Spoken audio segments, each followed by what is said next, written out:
Hi everyone, it's Miss Brenner. I hope you're all doing well and staying happy and healthy. I'm here with our week 4 agenda.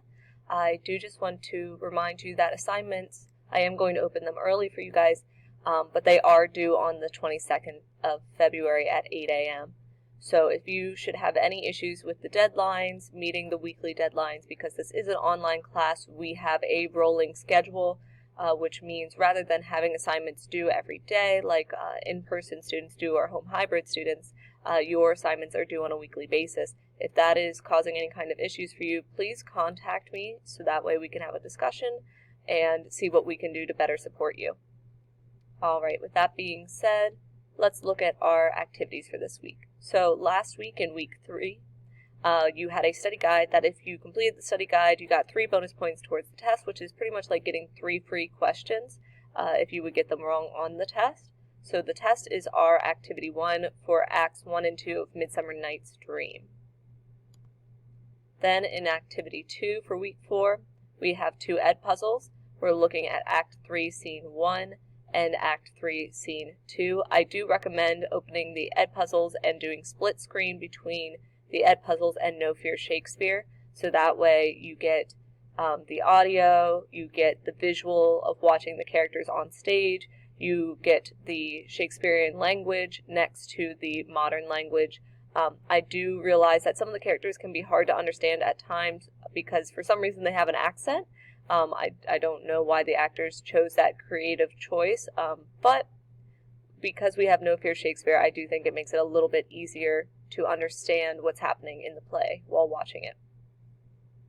We then have creative writing for this week. Our creative writing prompts are to write a story from different perspectives of 2 people meeting on a blind date.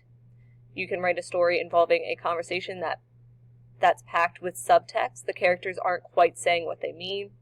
You could write a story about an old family secret surfacing generations later, or write a story about a TV show called Second Chances. Alright, also, this is just an option if you really enjoy creative writing. There is a blog-style weekly writing competition going on online. Every week they have a whole bunch of new different writing prompts. If that is something that interests you, please feel free to go check that out, and then just copy and paste your creative writing from the competition for the week into this document, so that way I can read your writing and give you a grade. Alrighty, then we're looking at Activity 3 for week 4. For Activity 3, we are doing an activity that involves comparing and analyzing relationships within Midsummer Night's Dream and our short story that we covered, Seasons of Glass and Iron. So there is a video where I go in depth about how to complete the slide set and the discussion in this video. But within the slide set, I do want to talk about how to share your slides, since you will need to do that for the discussion. So if you are unaware, there is within every Google slide set a share button at the top that is bright yellow. If you click that, it'll bring up this box, and then if we hit change, you can choose who you want it to be shared with. So we are going to want to change it to anyone with the link, and then you can copy the link and put it in the discussion, and anybody in our class will be able to view it. So that is what we will need to do in order to complete this discussion. For this discussion, you need to complete the slides for the Midsummer Night's Dream Relationship Slides assignment. So I just showed you those and how to share them. You're then going to need to record a video response discussing the relationship comparisons you make between our literary content, which is A Midsummer Night's Dream and Seasons of Glass and Iron, and your choice of modern media relationships. Use the slides to guide your discussion video and post both the slides and a shareable Google link with a shareable Google link and the video in the discussion for other students to view. Watch another student's video and view the slides they created prior to responding to their relationship comparisons. So that is the discussion that we will be doing with that slide set.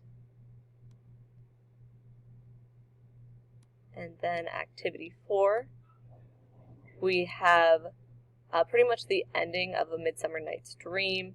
We are going to be covering Act 4, Scenes 1 and Act 4, Scene 2 in Edpuzzle. We then have our weekly silent reading reflection. Our silent reading reflection for this week is how do the characters' relationships with one another create emotions of bias or sympathy for you as a reader. And then you are going to comment on one other student's discussion post about what they are currently reading and how their characters' relationships maybe sway their opinions about things in their own lives. Alrighty, those are all of our assignments for week 4. If you guys have any questions, once again, please feel free to email me. I would say that Schoology is the most reliable way to send me an email. I do find if you send me an email through Google, it does not always appear. There must be a disconnect between the Microsoft account that I have and the Google account. And so I don't always seem to get your emails if you email me through Google. So please make sure that you contact me through Schoology.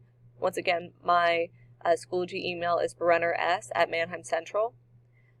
Alrighty guys, I hope you have a wonderful week and I will talk to you guys later. Bye.